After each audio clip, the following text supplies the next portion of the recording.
Well, for more analysis, our international affairs editor, Philip Turle, joins me here again on set. Hi, Philip. So we just saw quite a bit about him in that report there. Can you tell us more about the now King, King Charles III?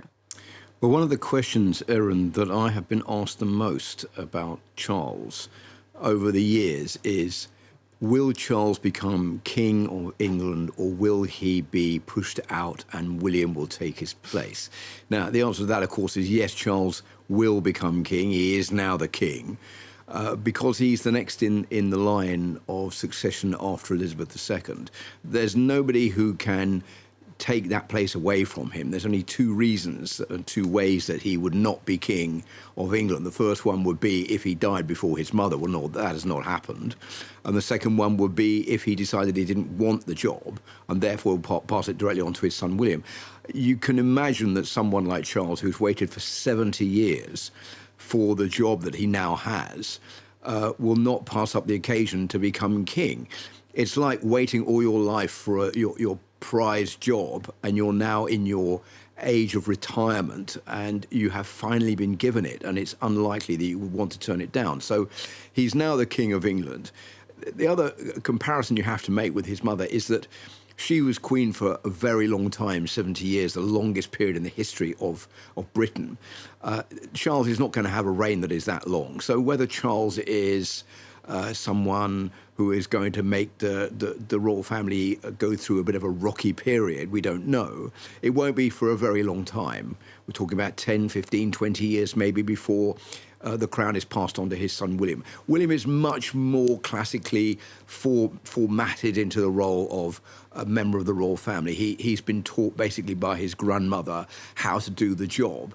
His wife, Catherine, is, dare I say it, almost so straight and so classical and so perfect that it's lacking in a little bit of charisma. So I'm not worried about the future of the royal family. The big question that, of course, no one can answer is, what kind of king will Charles be? Will he be a modernizer? Will he be someone who will reduce the size of the royal family? Probably. I think he's already said that that is one of the plans that he has, to make it into a smaller group of people, a smaller group of working royals, to slim it down, to make it more in step with modern times. But I think he will be a good king because I think he knows how to do the job. The other question we don't know about Charles is, will he now follow in his mother's footsteps and remain silent and not say what he thinks? We were just watching that interview there, what he was talking about as far as young people were concerned and climate change.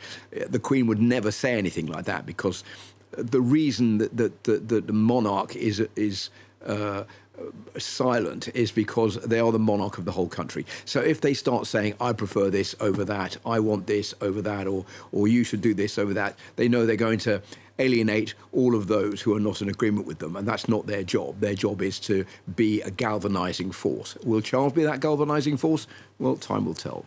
Well, a part of that, I think, Philip, is certainly what we saw in that report, which is that his popularity kind of leading up to and after Princess Diana's death. Do you think that he's fully recovered from that? Have Britons moved on? It's coming back. I mean, it's not an easy task. And Charles is not an easy person. He's had a very strange life. I mean, life that's totally unnormal, if you like, and I think not a particularly happy life. He was very unhappy at school at Gordonstoun. He called it Colditz in kilts because he was so badly treated there. And he did not have much affection from his parents when he was younger. They were very often absent. So I think there was a lack of affection that he suffered greatly from. He's quite a fragile person. He's completely the opposite, for example, of his sister Anne, who's much more robust and more like a tomboy than Charles, who's a much more sensitive person. But I think that obviously this all came to a very low point following the divorce with Diana and then the death of Diana in the 1990s and the hatred towards Camilla. But I think people have realise that there is really a loving relationship between Charles and Camilla, and many people are now willing to forgive what happened in the past because they are a happy couple that are finally married, and Charles has at last found his soulmate in Camilla and wasn't happily married to Diana.